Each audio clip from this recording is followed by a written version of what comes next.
இந்த டீ எப்படி உருவாச்சுன்னு தெரியுங்களா? சீனாவுல ஷாங் அப்படிங்கிற ஒரு அரசர் தண்ணியை சூடு பண்ணி தான் குடிக்கணும் அப்படின்னு சட்டம் போட்டுட்டாரு. ஒரு நாள் அவர் தோட்டத்துக்கு போகும்போது சுடு தண்ணி எடுத்து வச்சிருக்காரு. அப்போ காத்துல இருந்து சில இலைகள் அதுல பறந்து விழுந்துருச்சு. இதை குடிச்சதுமே அவருக்கு ஒரு நல்ல மனம் ஃபீல் ஆயிருக்கு.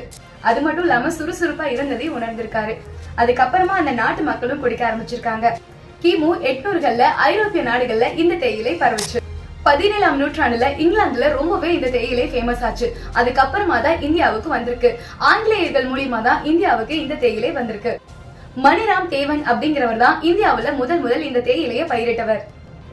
அஸ்ஸாம்ல மட்டுமே 3,04,000 ஹெக்டேர்ல இந்த தேயிலை பயிரிடப்படுது. இந்த அஸ்ஸாம் டீ அப்படிங்கிறது உலக அளவுல ரொம்பவே ஃபேமஸ். இந்தியாவுல மட்டுமே இந்த தேயிலை சந்தையோட மதிப்பு பாத்தீங்கன்னா 20,000 கோடி. இதுல கிரீன் டீ பாத்தீங்கன்னா 250 கோடி. வருஷம் மே 21ஆம் தேதி டீக்கான தினமாவும் கொண்டாடிட்டு இருக்காங்க.